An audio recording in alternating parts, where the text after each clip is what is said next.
Hi there, how you doing? Good to see you guys. It's Anna Williamson here, and here is the next in my series on anxiety busting. And today it's all about panic attacks. Now, panic attacks are something that were my problem du jour.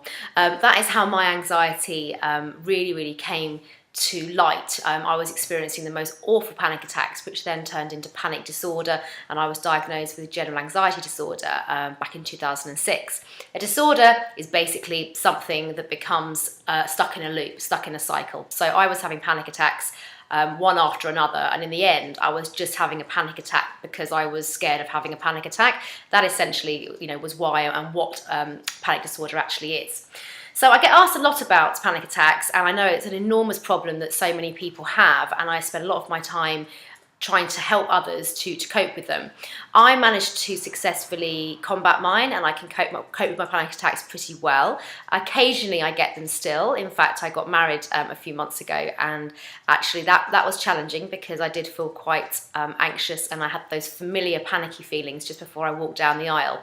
But I'll forgive myself because that's probably one of the most terrifying things that anyone can do.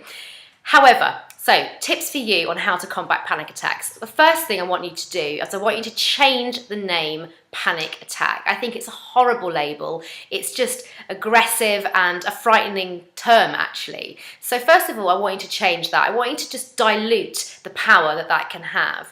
I work a lot with my clients on this. It's about just kind of, changing things to sort of lessen the impact that they have and lessen the meaning. So for me, if you change the word panic, let's change it to something a little bit easier to cope with and easier to think about. So what's another word for panic that has less of an impact? I would say wobbly. One of my clients has called it that. I like that. It totally takes the power away from it. Another word for attack could be rush, because an attack is a bit like a sort of a rush of adrenaline. So change the word panic attack to something like wobbly rush. I don't know about you, it actually makes me smile when I think of it like that, which in itself is taking away the power that panic attack can have.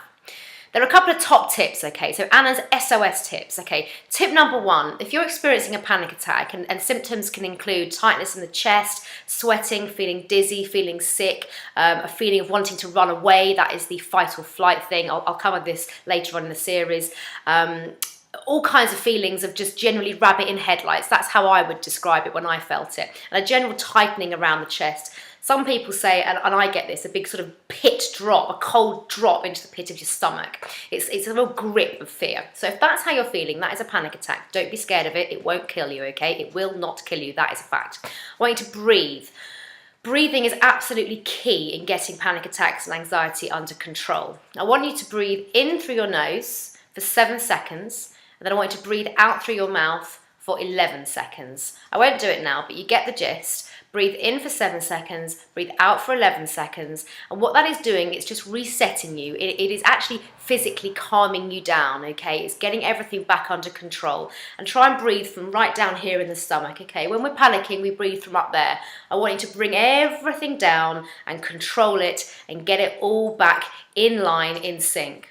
Okay, second tip, I want you to take some time out. Wherever you are, whether it's going into a loo cubicle, that was my place of choice, whether it's going into the toilet cubicle or finding a corner or the car, somewhere quiet and private, you can just take 5 minutes to get yourself back in check. So let the panic attack peak, and then let it go. It will peak and it will go, okay? So don't worry, just let it ride out, okay? The quicker we just let the panic take over, or the wobbly rush take over, the quicker it will go. Don't try and fight it. It's the worst thing that we can do. It's gonna happen. Just let it happen and let it go. A panic attack will generally last no longer than 20 minutes, all right? And you'll be okay because you're here, all right? You're here, it's okay. And then the third tip I've got for you today is tell a trusted friend or colleague or family member.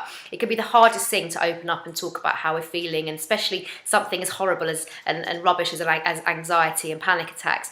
But by telling someone how you're feeling, it can really help in them assisting you and sort of holding your hand when you're having any bouts of anxiety or these dreaded panic attacks. For me, it was really important to tell my mum, and it took me years to tell my mum, but as soon as I did, I used to use her as sort of my crutch to call her when I was having a panic attack, and she could then help me just kind of, you know, calm me down, talk me through it, and it just made me feel like I wasn't on my own. So have a think about who you love, who you trust, that you can tell how you're feeling when you might get these sort of feelings of anxiety and panic. So just a few tips there on how to address, how to think, and how to focus on your panic attacks. Remember, they will not kill you. Don't let them control you. You can take the control back. So good luck, and make sure you give us a follow if you'd be so kind. On Instagram, my Instagram is @lifecoachingbyAnna. My Twitter is @AnnaWilliamsTV, and my Facebook is facebook.com/AnnaWilliamsonOfficial. I'd love to hear from you. Let me know how you're getting on with that and how I might be able to help you next week. Take care for now.